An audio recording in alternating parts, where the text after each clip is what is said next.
mà sai kiểu Tọa bạn đấy. Sai cô. lấy ọt luôn thì ở sai nó là Ra đi ra ngoài.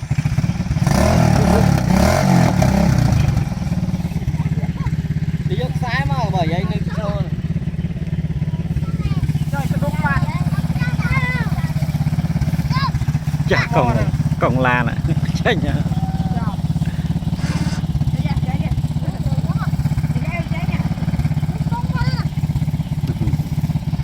tất tập viên sai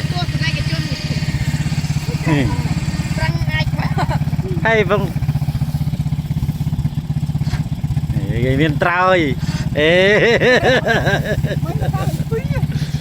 cái viên trôi kia Chanh chiên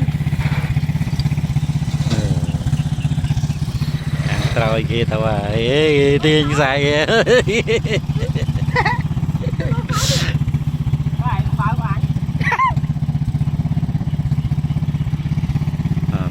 vâng là Tesla chỉ môi nâng video play vì cầm lan nhom công tài trâu ca sừng cua chui chấm nuôi làm bay bà lụt gặp phần tì thóc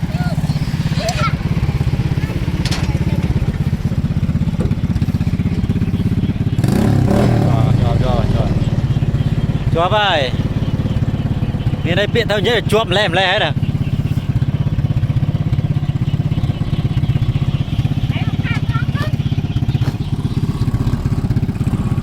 ăn aro nè aro về sải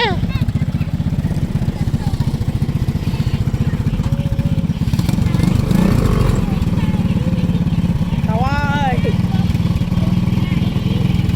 thở ruồi nhất mà ô ruồi nhất mà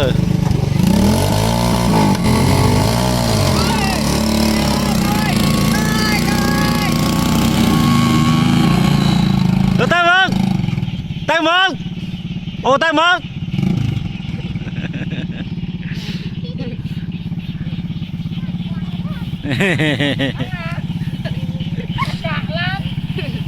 út cho ya ăn ok đây mà bạn ok vì ô tay xe cái ơi bạn ok ô mà càng bốn miếng phai miếng lăng đi chặt lăng thế anh lấy gì anh cho phong đi bạc con dương này con như bị tụi con không biết cái này cho lên chân như chua